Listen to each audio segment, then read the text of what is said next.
Salam sejahtera untuk kita semua. Perkenalkan, nama saya Yolanda Unita dengan NRP 1302291. Saya dari Universitas Surabaya. Pada kesempatan kali ini, saya akan mempresentasikan tugas komunikasi bisnis saya mengenai ekonomi Indonesia pasca serangan COVID varian Delta. Pertama-tama, saya akan menjelaskan 3 jenis varian virus COVID-19. Yang pertama, ada varian Alpha. Virus ini memiliki nama kode B.117 dan pertama kali ditemukan di London serta beberapa bagian Inggris. Kemudian yang kedua ada virus varian Beta, memiliki nama kode B.1.351 dan pertama kali muncul di Afrika Selatan pada awal Oktober 2020. Kemudian ketiga ada varian Delta. Virus ini memiliki nama kode B.1.617.2 dan pertama kali terdeteksi di India pada Oktober 2020. Saya akan menjelaskan lebih detail mengenai varian Delta. Varian Delta atau yang dikenal dengan nama B.1.617.2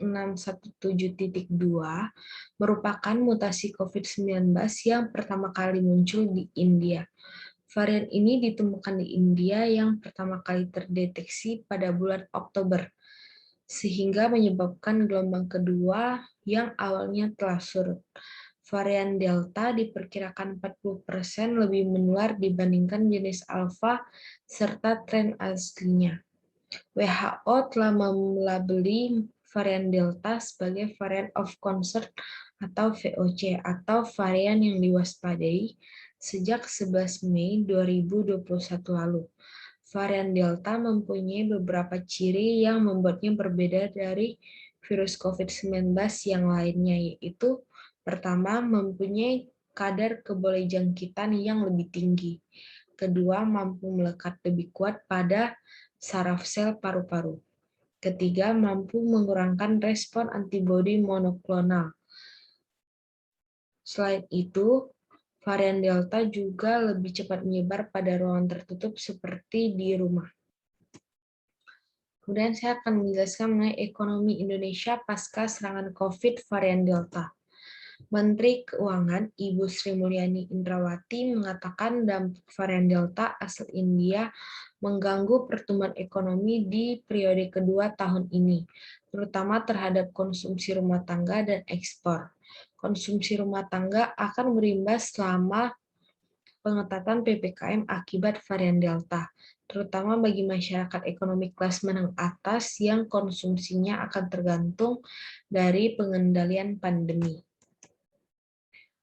Tapi pasca COVID varian Delta, kini Bank Indonesia atau BI memandang pemulihan ekonomi nasional terus berlanjut. Diperkirakan hingga akhir tahun 2021, pertumbuhan ekonomi Indonesia mencapai 3,5% sampai 4,3%.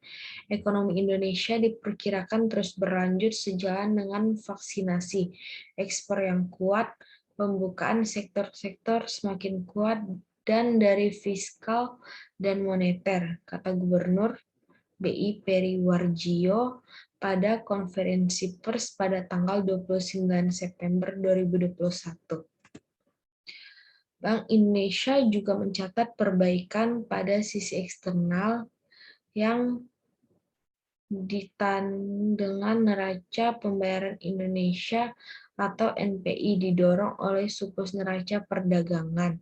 Neraca perdagangan 4,7 miliar surplus serta tertinggi sejak Desember 2006, dipengaruhi peningkatan ekspor komoditas utama CPO biji logam.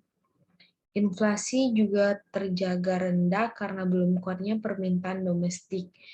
Bank Indonesia komitmen menjaga stabilitas harga melalui pusat dan daerah TPI dan TPID, guna menjaga inflasi IHK pada kisaran target 3,5% plus minus 1% pada 2021 dan 2022.